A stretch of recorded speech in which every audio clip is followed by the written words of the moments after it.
has given us our marching orders, so I will be the chief judge for this one. It's good to see you. I'm Hank Chambers, University of Richmond law professor. I've been doing this since before all of you, except Ms. Maddox, were born. So, so it's been fun, and we look forward to hearing hearing the conversation today. My fellow judges, before we hear from you guys, what you got? Hi, I'm Ann Zinkin. I am a career law clerk at the New Hampshire Supreme Court. Been here about 21 years. Prior to that, I was a litigator in San Francisco, and I've been doing We the People for somewhere between 5 and 10 years, but I can't really remember when I started. And very much looking forward to this. Good afternoon. My name is Barry Anderson. I'm the senior justice on the Minnesota Supreme Court. That and $10 will buy you coffee somewhere. It just means I've hung around for a very long time. Speaking of a very long time ago, I was an assistant coach of a team in central Minnesota that made the national tournament on a couple of occasions, and I have some appreciation for the stress you're all under and all of the hairs that have to be split to make the arguments that you're going to be making today. And I just want to assure you that we're very much looking forward to it, and I think it's going to be a great conversation. So I turn it over to our chief judge. Absolutely. So tell us about yourselves and tell us about your teacher. Hi, I'm Jason Hahn. We're from Vestavia Hills. Next year, I'm going to be attending Yale University, and I'm planning on majoring in mechanical engineering. Hi, I'm Carson Hughes. Next year, I'll be going to Mississippi College, where I'll be studying English and economics. And I'm Khadijah Malik, and I will be attending the University of Alabama at Birmingham, and I plan to major in biomedical engineering as a precursor to medical school. Our teacher is Miss Amy Maddox, and we're very excited to be here today. Fabulous. It's good stuff. It's good stuff. Good to see y'all. Vestavia Hills always represents. So we're doing Unit 4, Question 1. I'll read it for you, and then we'll hear your opening. It would be inconsistent with the constitutional separation of the executive and legislative powers to let the prerogative pardon power be exercised by the latter. What were the framers' reasons for giving the president the pardon power, and do you agree or disagree with them? According to the framer, James Wilson, if the president abuses the pardon power, he can be impeached and prosecuted. Do you agree with Wilson? Why or why not? In your opinion, what constitutes high crimes and misdemeanors? We're ready for your opening statement. Thank you. In Federalist 74, Alexander Hamilton argued that the pardon power should be the sole responsibility of the president. This undivided burden on a single individual would instill a sense of caution because of the pressure of having direct authority over another's life and the public accountability of every pardon granted. The framers believed that this personal responsibility makes the executive office more eligible to dispense mercy. While the pardon power has often been used as a tool of mercy, more recent patterns of politically motivated pardon challenge the power's original purpose. Originally, the pardon power was integrated into the system of checks and balances, allowing the executive branch to limit overly punitive verdicts from the judicial branch. If the president felt as though a conviction or sentence was unjust, they could grant clemency. In Federalist 74, the founders also foresaw a need for pardoning in cases of insurrection to restore the tranquility of the Commonwealth. Their prediction would be fulfilled when President Lincoln pardoned Confederate soldiers not serving as leaders in the rebellion. The pardon power also checks overeager legislative policies, like the harsh minimum sentences mandated during the war on drugs. By the end of his second term, President Obama had commuted over 1,700 sentences for drug-related convictions. However, modern presidents have used the pardon power in increasingly controversial ways. For example, President Trump pardoned campaign advisor Steve Bannon. These sort of pardons don't fall in line with what the founders envisioned, but since Ex Parte Garland in 1867, the court has upheld an almost unlimited presidential pardoning power. Another controversial use of the power was President Ford's pardon of President Nixon. Though he justified it as helping America move forward, his decision was very unpopular at the time. Speculation about self-pardons during Trump's presidency challenged the limits of this presidential power. During the Mueller investigation, Trump's legal team suggested that Trump could terminate the investigation by pardoning himself. There were also discussions for pardoning Trump's family members for future crimes, raising questions regarding the moral and political limits of the pardon power. As James Wilson pointed out at the Constitutional Convention, one barrier against the abuse of pardons is impeachment. The president's ability to pardon is limited to federal crimes, meaning they can neither pardon state-level offenses nor those convicted by impeachment. Outlined in Article 2, Section 2, impeachment is a political trial held by the legislative branch for offenses that include high crimes and misdemeanors, treason, and bribery. High crimes and misdemeanors is a flexible term designed to allow Congress to respond to any scenario in which an official must be removed from office, though they may not have committed a crime. In Federalist 65, Hamilton argued that officials could be impeached for abuse or violation of some public trust. However, the term also has established precedent. First introduced in British Parliament in the 14th century, common examples of high crimes and misdemeanors have been mismanagement of the military, abuse of power, and ineptness. In the past, Nixon's involvement in the Watergate scandal was an abuse of presidential power for private political gain. We believe the misuse of pardon powers is also an example of an impeachable offense. As prominent scholar Akil Reed Amar argues, that a self-pardon and abuses of the pardon power could be considered as a bribe. The founders originally delegated the pardon to the president as part of the system of checks and balances, enabling the president to rectify any overeager convictions or criminal laws. However, its historical use has had varying results, ranging from morally justifiable to politically controversial. History has shown that just like any other power, a president's pardon is really defined by how they choose to use it. Thank you. We are now ready for questions. All righty.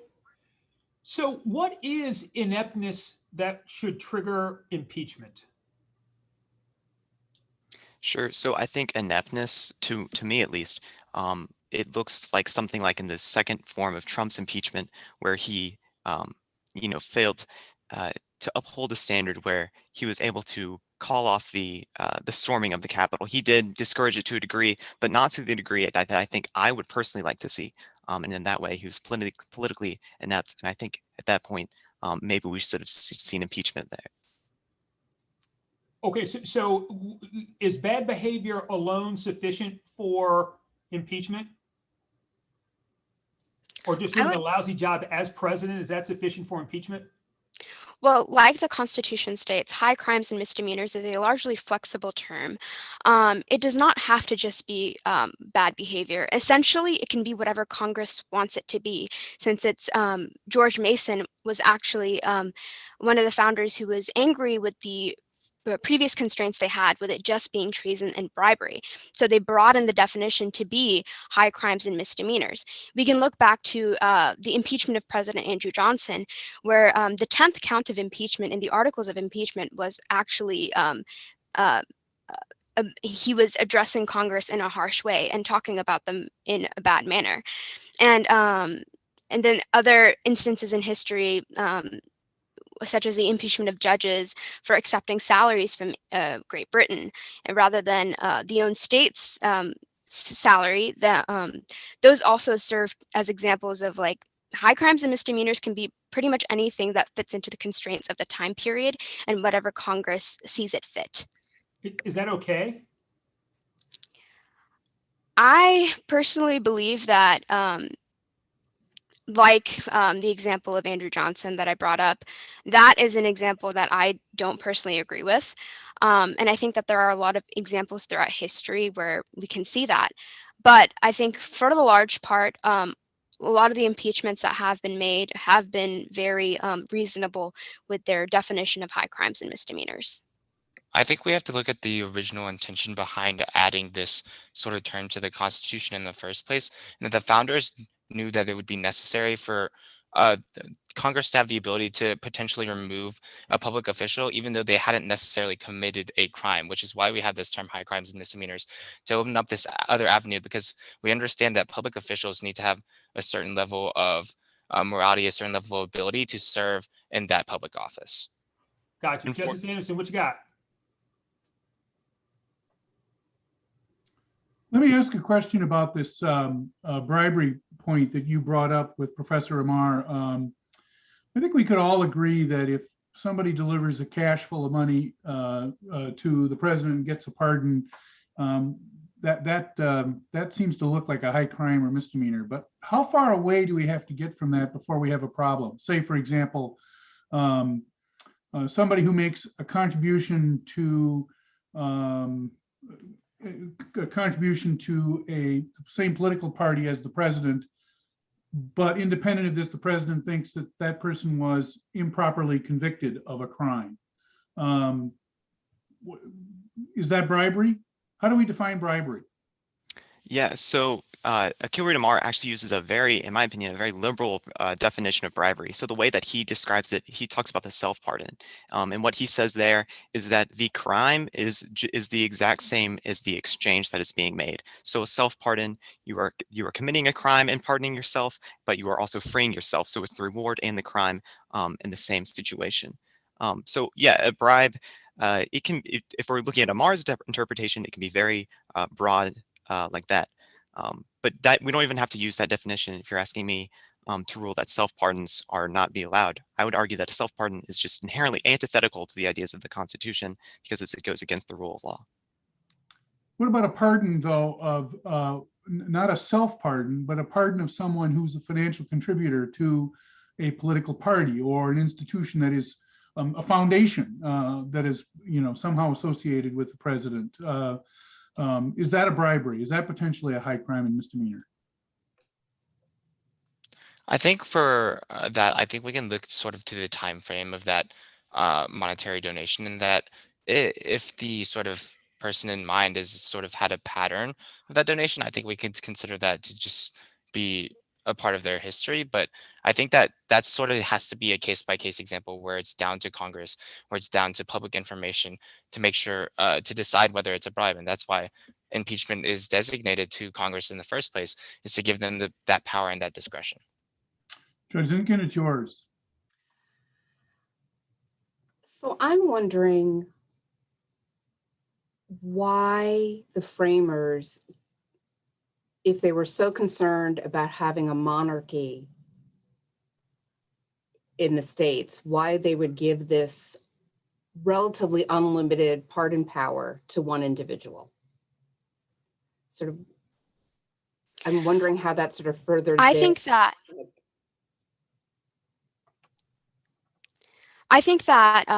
the pardon power would have been in the conversation regardless. I think that at that time, they were very influenced by British Parliament and the way that they were running their government. And I think that that pardon that is borrowed from their system is actually a good thing. I think that it's in the founders' eyes also is a way for the executive to show mercy in cases of in cases where the crime or the punishment for the crime may have been too much. And so I think that the founders were intentional with the way that they wrote it in, and I think that they were specific in that they knew that the pardon would work out and that it would be beneficial for the country. I think that's a completely reasonable fear to have. The pardon power comes from the British form, which is the royal prerogative of mercy, which is a little different. It can clear a it can't completely clean a criminal record, but it can reduce that sentence and grant can commute a sentence. However, the check that the framers instilled, and the one that specifically Madison cited when receiving pushback from George Mason, was that there's impeachment. And that impeachment is a great check on the pardon power, because if there are any pardons that are too controversial or the public doesn't see as right, they can go through with impeachment to remove the president from office. But has that ever happened? I think another limit. Go ahead, I'm sorry. That has not happened. Don't apologize. There's never been a time in history where a pardon has resulted in a later impeachment, which is an issue. And I think it needs to be addressed, especially when you look at how pardons happen in the second term of presidency, and especially in that lame duck period. I think that's something that we all need to look into. Great. So tell us about about what you were talking about in terms of Lincoln's pardons.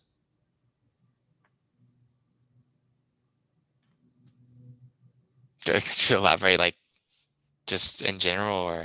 Yeah, what was the basis for the pardon? And did he actually pardon anybody, or did he just offer potential pardons?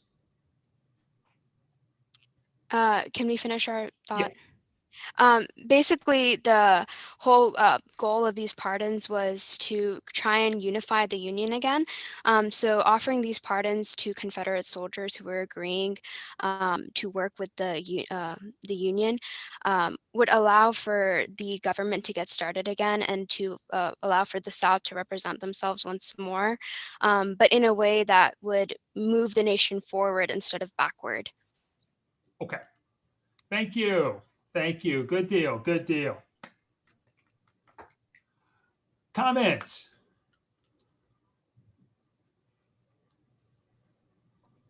From my judge, co-judge. Okay, I'll take a run at this first. I thought it was a very strong presentation. I wanted to push you a little bit on, I'm a big fan of Professor Amar's work. I've heard him on a couple of occasions, and you clearly have a grasp of the argument that he's making. That was a wonderful summary of his argument. The question that becomes relevant, of course, is where do you draw the line? And what is a bribe actually? And we didn't have enough time to explore the ramifications, but I think you clearly understood what I was talking about in terms of, how far do you have to go before potentially you have a problem? And then, of course, you have to look at the impeachment remedy. And as Carson pointed out to us, nobody's ever been successfully impeached. So I should say, nobody's been convicted. We've had successful impeachments, and so that's a problem as effectiveness of remedy. I like the reference to the abuse of power argument, and I think Jason was the one who said at the end, look, it's a case-by-case determination by the Congress of the United States. That's a wholly unsatisfactory answer, but its chief redeeming features, it happens to be correct. And we're kind of stuck with what the framers have left us with, and maybe we need to think about a better way of doing it, but that also has ramifications, and we aren't going to get there today. So I thought it was a strong presentation. Thank you very much. Judge Zinkin, you want to jump in? Sure, and I apologize for my technical difficulties. I also thought it was a very strong presentation. I thought you demonstrated excellent command of the material, that your depth of knowledge was really good. I appreciated the conversation very much. It's clear you've worked very hard and that you understand these principles pretty deeply. So thank you very much. Yeah, I certainly would agree. I know that at the very end, when I asked about the Lincoln pardons, the reason why is because y'all mentioned them is one. The other is they really don't look like pardons because they were offers of potential pardons, which is a lot different than all the other kinds of issues you all are talking about. But I think you all understood those issues. Difficulty that you run into, of course, and you all recognized it, was there aren't any real lines. All right. So the question that the question number one is a bit messy, because it actually puts you into a place where it's sort of odd to try to think about the rules that should apply in a context where there really are no rules. But I think y'all handled that well, and always conversation was very good, and appreciated it a bunch. So good luck moving forward, and maybe I'll see you on Monday. Thank you guys. Absolutely, y'all take care. Thank you.